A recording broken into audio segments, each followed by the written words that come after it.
그 아기가 자라매 바로의 딸에게로 데려가니 그가 그의 아들이 되니라. 그가 그의 이름을 모세라 하여 이르되 이는 내가 그를 물에서 건져내었으니라 하였더라. 아멘. 할렐루야. 네, 오늘 예배에도 주님의 은혜를 사모함으로 나오신 성도님들을 주님의 이름으로 환영하고 축복합니다. 네, 이 시간에는 출애굽기 2장 1절부터 10절까지 말씀을 가지고 믿음은 믿음을 낳는다 라는 말씀의 제목으로 함께 은혜를 나누겠습니다. 가끔 밤에 이렇게 운전을 하다 보면 이 스쿨존을 지나갈 때가 있습니다. 뭐 10시나 11시 이렇게 늦은 시간에 지나가다 보면 여전히 30km로 달려야 할 때가 있죠. 많은 분들이 또 혹은 저도 가끔 이런 생각을 합니다. 제주에는 솔직히 8시만 돼도 사람들이 거의 안 보이는데 아이들은 더더욱 안 보이는데 이 밤 늦은 시간까지 30km로 이 스쿨존을 지나가야 할까? 라는 생각을 좀 하게 됩니다. 답답한 마음도 또 들게 돼요. 또 이제 교회 오게 되면 이 표선초등학교 앞에 또 이 스쿨존을 지나게 되는데 주말에 아이들이 학교를 안 가지 않습니까? 그런데도 왜 우리 이렇게 천천히 가야 될까라는 생각을 해보게 됩니다.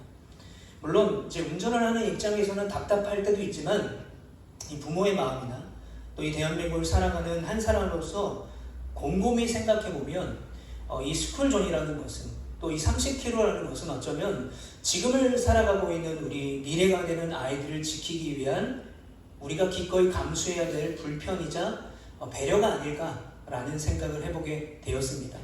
그런데 왜 자꾸 이렇게 답답한 생각이 드냐면 제 어릴 때가 생각나서 그래요.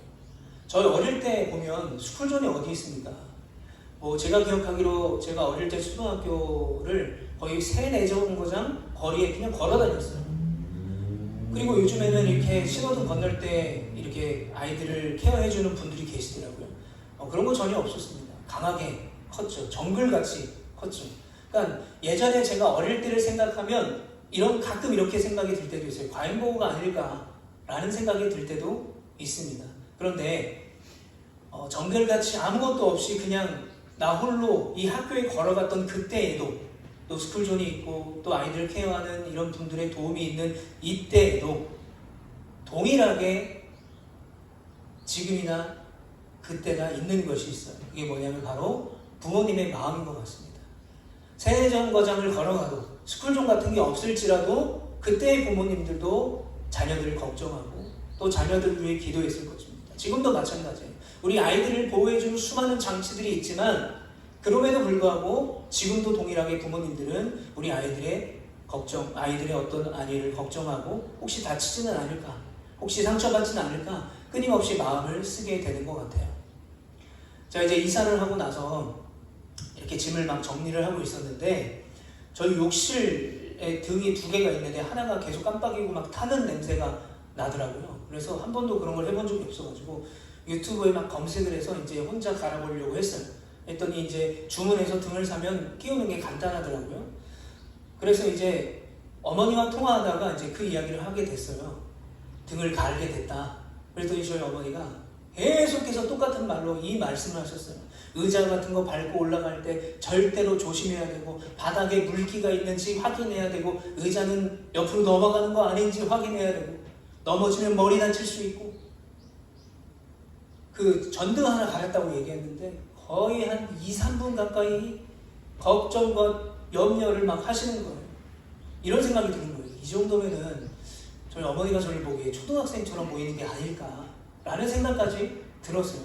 그런데 가만히 생각하면 이게 부모님의 마음이죠. 자식이 아무리 나이가 있어도 밥은 잘 먹고 다닐까? 차는 조심하고 다닐까?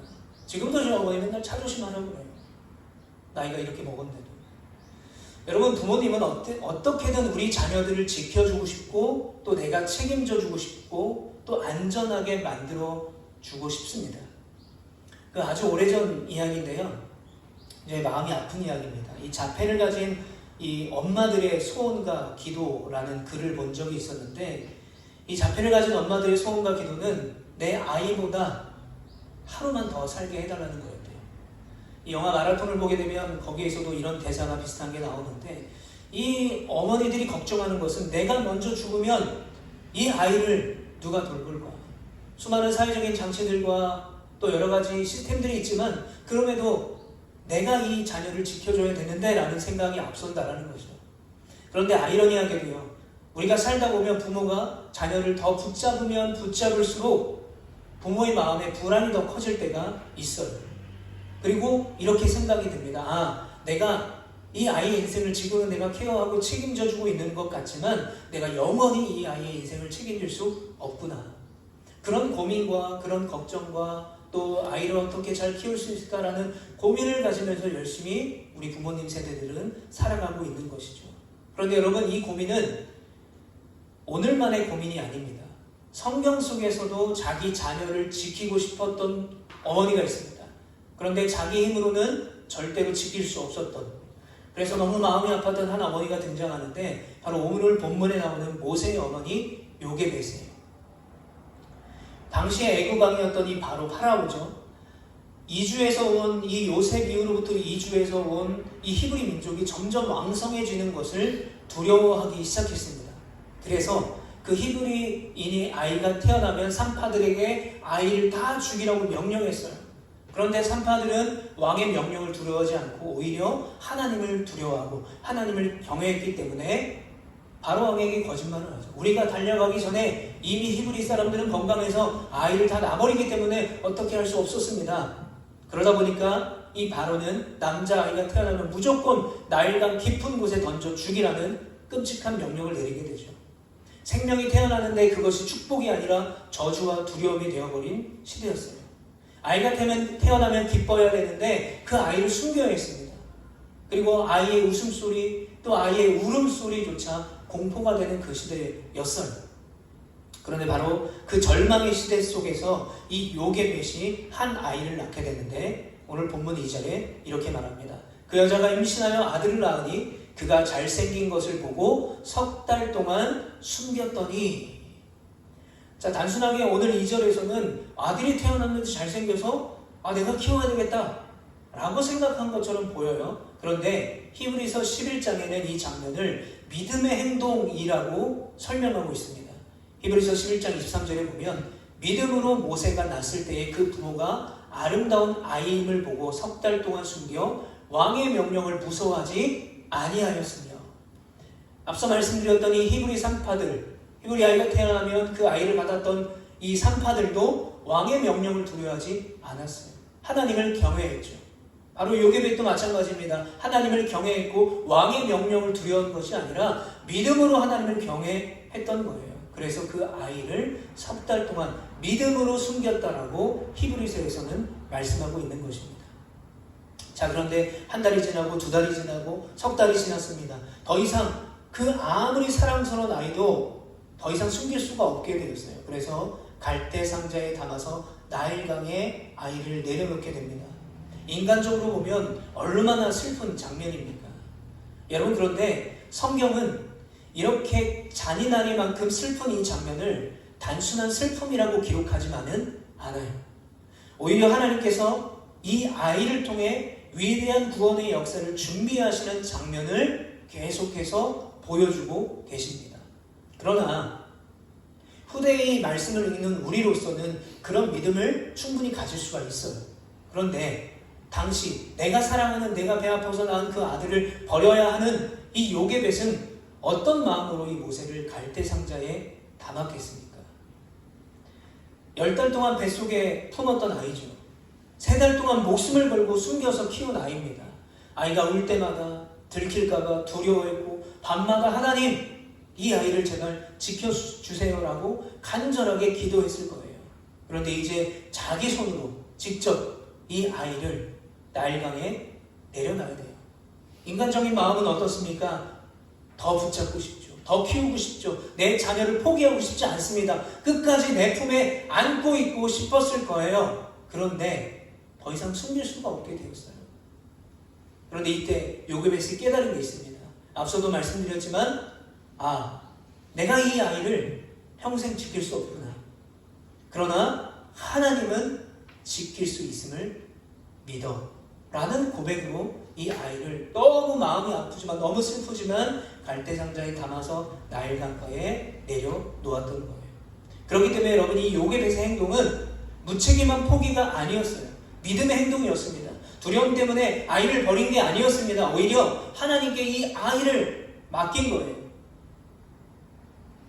오늘 우리는 어버이 주일로 보내고 있습니다. 이 어버이 주일을 보내면서 우리가 기억해야 될 것도 바로 이거예요. 여러분, 진짜 사랑은요, 내 생각과 내 뜻대로 붙잡는 것이 아니라 하나님께 맡길 수 있는 믿음인 줄 여러분 믿으시길 축복합니다. 내 사랑하는 내 자녀도, 내 사랑하는 나의 부모님도, 내 가족도, 내가 가지고 있는 그 모든 것도 하나님께 맡기는 것이죠. 그래서 성경은 이 요셉의 행동과 모세의 부모를 믿음의 부모라고 말하고 있는 거예요. 믿음으로 하나님께 맡겼던 것이죠. 여러분, 시대가 어려울수록 이 믿음의 부모의 역할이 굉장히 중요합니다. 왜냐하면 믿음은 저절로 가르쳐지지 않아요. 우리가 가령 예를 들면 이 사사기 2장을 보면 너무나 안타까운 말씀이 나옵니다. 사사기 2장에 보면 그 후에 일어난 다른 세대는 여호와를 알지 못하였다. 이들의 히브리인의 다음 세대들이 다른 세대가 되어버렸다는 거예요. 부모 세대는요, 홍해가 갈라지는 것을 눈으로 보았어요. 그리고 그 홍해 사이를 건넜습니다. 광야에 먹을 것이 없으니까 하나님이 내려주신 만나를 보았고 먹었습니다. 하나님의 임재, 하나님의 충만한 기적을 체험했어요. 그런데 그 다음 세대가 어떻게 됐다고요? 하나님을 알지 못하는 다른 세대가 되어버렸다. 이유가 뭘까요? 바로 믿음의 전수가 끊어진 거예요. 믿음으로 내 자녀를 가르치지 않았던 것입니다. 여러분, 오늘날도 마찬가지입니다. 부모님이 아무리 교회를 열심히 다니고 믿음 생활을 잘 한다고 해도 내 자녀가 자동적으로 믿음을 갖는 것은 아니에요. 내 자녀가 자동적으로 이 신앙생활을 잘하게 되는 것이 아닙니다. 제가 경주에서 이제 5년 정도 학생부, 중고등부 사역을 할 때였는데 이 학생 부모님들이 교회에서 정말 열심히 신앙생활을 하셨어요. 새벽 기도도 열심히 나오시고 교사도 하시고 열심히 교회를 섬겼어요. 그리고 밤에 또 저녁에 교회 본당에 오셔서 또 아이들을 위해서, 자녀를 위해서 기도하셨어요. 그런데 제가 중고등부 담당이니까 그 부모님의 자녀들은 학원에 가 있어요. 주일날. 시험 기간이 되잖아요. 한 40명 정도 모이는 아이들이 한 20명밖에 안 모여요. 그 시간에 다 학원에 가 있는 거죠. 열심히 아이를 위해 기도하고 열심히 자신이 신앙생활을 하지만 내 자녀는 신앙보다 성적이 우선이 되었던 거죠. 그래서 제가 이제 결석을 하게 되면 부모님들과 가끔 통화를 하는데 저에게 이렇게 말씀하세요. 목사님, 괜찮습니다. 제가 열심히 믿고 제가 열심히 대신 기도하고 있어요. 괜찮아요. 그럼 뭐가 괜찮아요? 물론 부모의 기도는 중요합니다. 그러나 이 부모의 믿음이 자녀의 믿음을 대신할 수가 없어요. 가끔 제가 이제 그 전에 전도를 하다 보면 또 우리 여기 어르신들을 만나보면 이렇게 얘기하는 분들이 계세요. 이 자식 때문에 교회를 다닐 수 없다고. 그리고 내 자식이 교회를 다니기 때문에 열심히 나를 위해 기도해 주기 때문에 괜찮다는 거예요. 여러분, 자녀의 믿음이 부모의 믿음을 대신할 수 없고요. 부모의 믿음도 자녀의 믿음을 대신할 수 없는 거죠. 그래서 믿음의 부모는 단순히 좋은 대학에 보내고 또 좋은 직장에 취직을 시키고 또 안정된 미래를 준비해주는 그 역할을 넘어서 더 중요한 사명이 있습니다. 바로 하나님을 경외하는 그 믿음을 내 자녀들에게 가르쳐야 된다는 거예요. 나중에 뭐 대학생이 되면, 시간이 여유가 되면 교회 다니게 하면 되지. 아니요. 여러분, 아이들이 교회에 안 나오는 계기가 언제냐면 두 군데가 있는데 보통 이제 중등부에서 고등부 넘어갈 때 많이 안 나오고요. 대부분이 고등학교를 졸업하고 청년으로 갈 때 대부분 교회를 나오잖아요. 그때는 이미 늦게 되는 것이죠. 여러분, 오늘 어버이 주일을 맞아서 우리가 기억해야 될 것도 이것입니다. 부모가 자녀들에게 남길 수 있는 가장 큰 유산은 바로 믿음이라는 거예요. 믿음으로 내 자녀를 양육하고 내 자녀들이 믿음으로 이 땅을 살아갈 수 있도록 가르쳐야 한다는 거죠. 지난주 우리가 어린이 주일날도 나눴듯이 우리가 뭐가 되어야 됩니까? 내 사랑하는 자녀의 예수님을 전하는 아름다운 창이 되어야 돼요.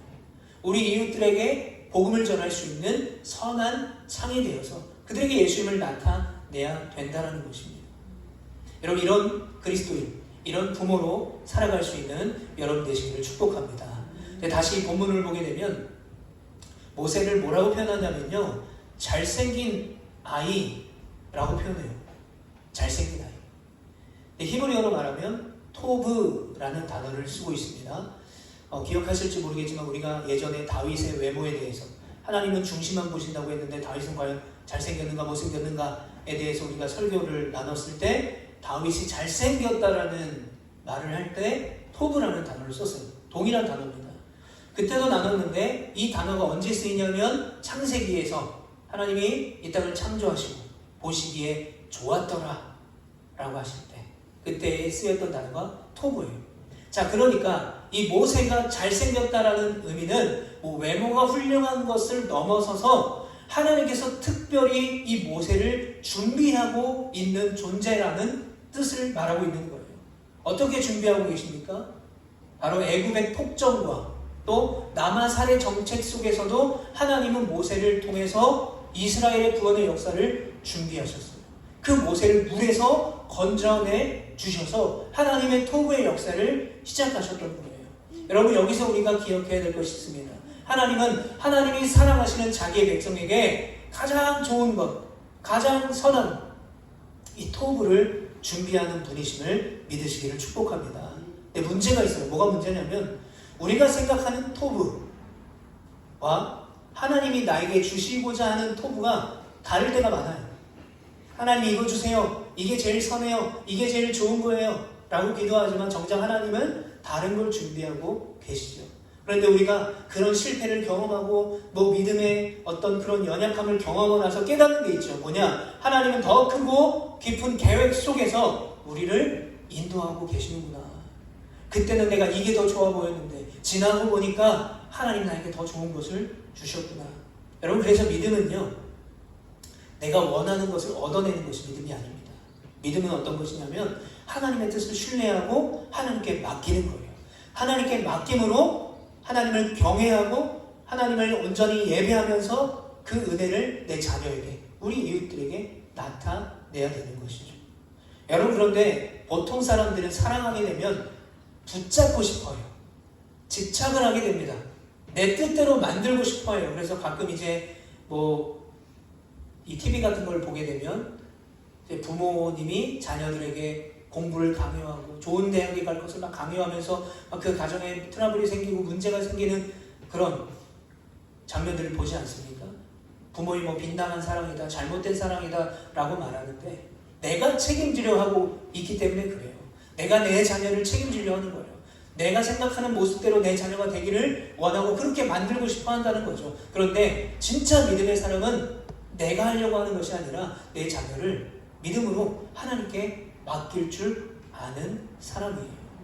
그래서 우리는 이렇게 고백하길 원합니다. 하나님, 이 아이는 내 소유가 아닙니다.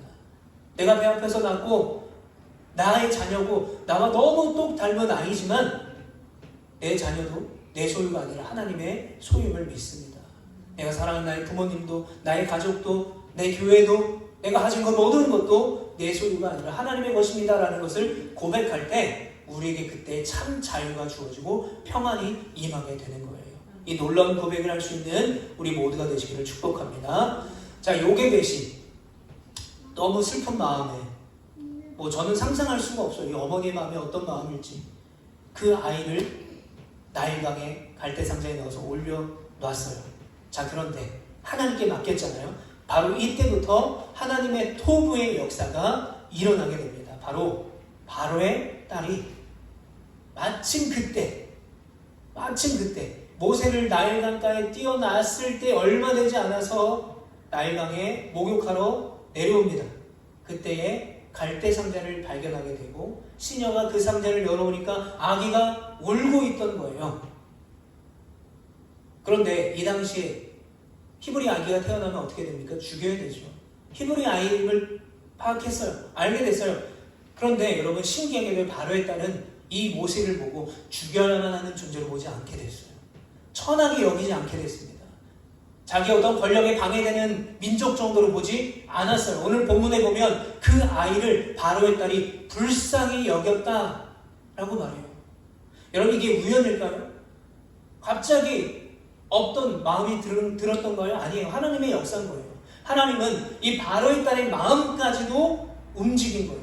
이 히브리인의 아기가 죽여야만 되는 존재, 천한 존재를 여기지 않고 불쌍히 여기는 마음을 주셨던 거예요. 그런데 더 놀라운 사실이 있습니다. 역사적으로 보게 되면요, 이 바로의 딸을 핫셉수트라고 말해요. 이 당시에 이 이집트는요, 세력을 막 확장해서 그 근처의 고대 근동의 나라들을 다 점령하고 있었을 때였어요. 그러니까 뭐가 귀하냐? 왕손이 귀한 시대였어요. 그런데 남자아이가 잘 태어나지 않는 거예요. 그래서 이 핫셉수트도 형제가 없습니다. 자기 같은 딸만 있었어요. 그래서 나중에 이제 이집트 역사를 보면 핫셉수트가 파라오가 돼요. 여왕이 됩니다. 그런데 이 핫셉수트에게도 아기가 없었어요.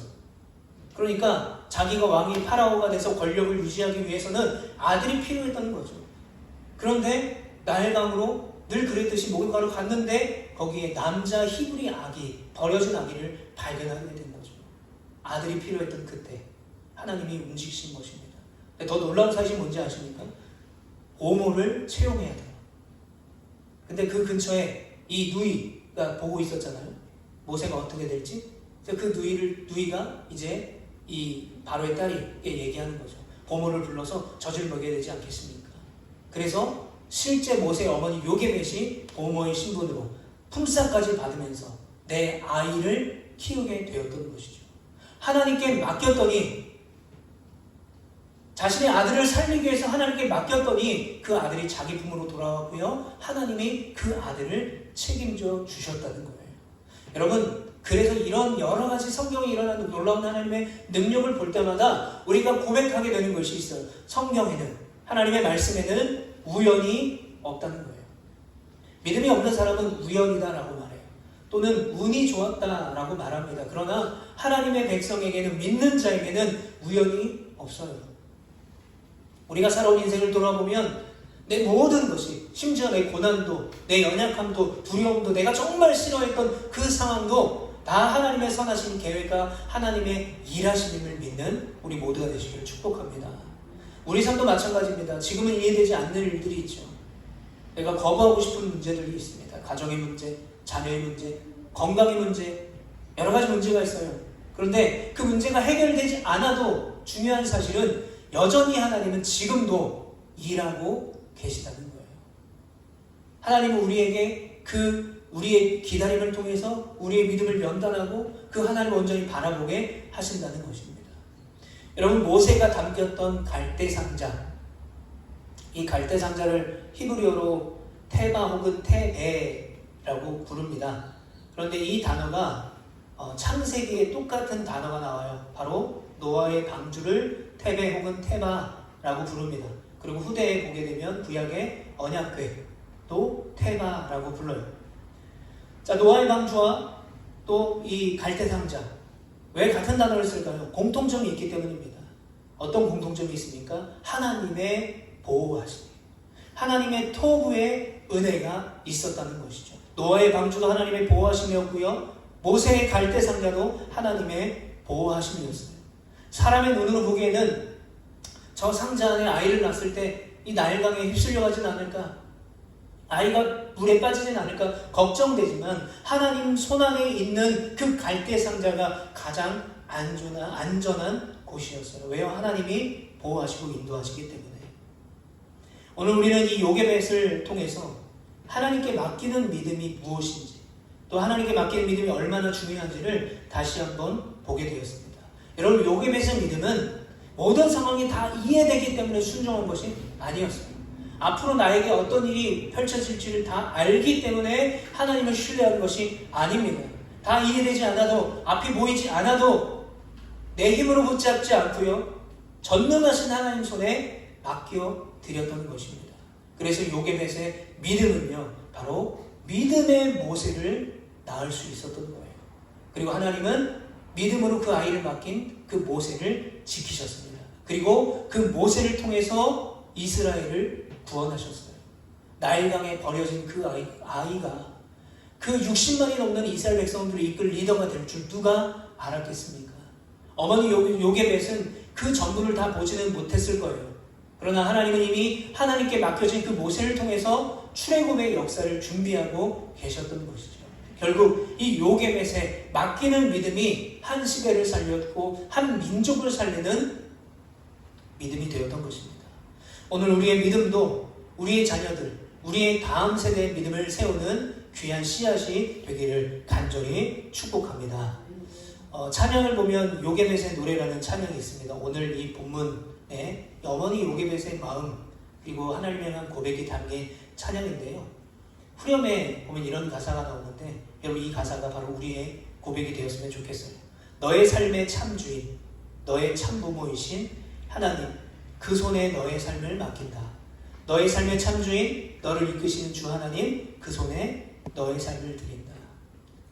하나밖에 없는 아들 모세를 나일강에 띄어서 보내야 되는 그 어머니의 심정. 그런데 그 참주인이 하나님을 깨닫고 고백하는 믿음의 고백. 여러분 이 믿음의 고백으로 살아갈 수 있는 우리 모두가 되시기를 축복합니다. 가장 안전한 곳은요, 나의 손이 아니에요.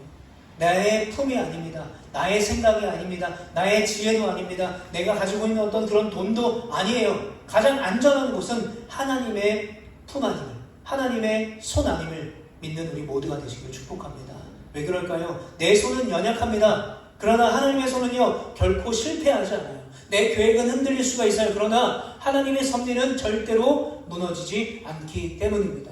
그래서 우리는 이렇게 기도하며 우리 한 주를 보내기를 원합니다. 하나님, 내가 붙잡고 있던 것을 이제는 주님의 손에 맡깁니다. 내 자녀도, 내 가정도, 내 인생도 하나님께서 인도해 주십시오.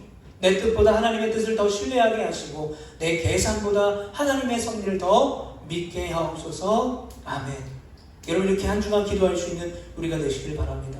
오늘도 우리를 가장 선한 길, 가장 토부한 완벽한 길로 인도하시는 하나님께 우리의 삶을 맡기시는 여러분 되시길 바라요. 우리가 맡길 때 그때 하나님이 일하시는 거예요. 내가 힘을 쓰고 막 최선을 다하고 그렇게 살아가는 것이 아니라 하나님이 일하시기 시작할 때 우리는 자유할 수가 있는 것입니다. 우연처럼 보이는 순간 속에서도 여전히 일하고 계시는 그 하나님을 신뢰하십시오. 그리 아니하실지라도 그 하나님을 끝까지 믿을 수 있는 우리 모두가 되시길 축복합니다. 그래서 믿음으로 나의 믿음의 자녀를 낳고 믿음으로 나의 자녀를 양육하고 믿음으로 나의 가정과 교회를 세워가며 믿음으로 우리 이웃들을 믿는 자로 세워갈 수 있는 우리 제주로와 교회와 저와 여러분들이 되시기를 또 우리 가정이 되시기를 예수 그리스도의 이름으로 간절히 축원합니다.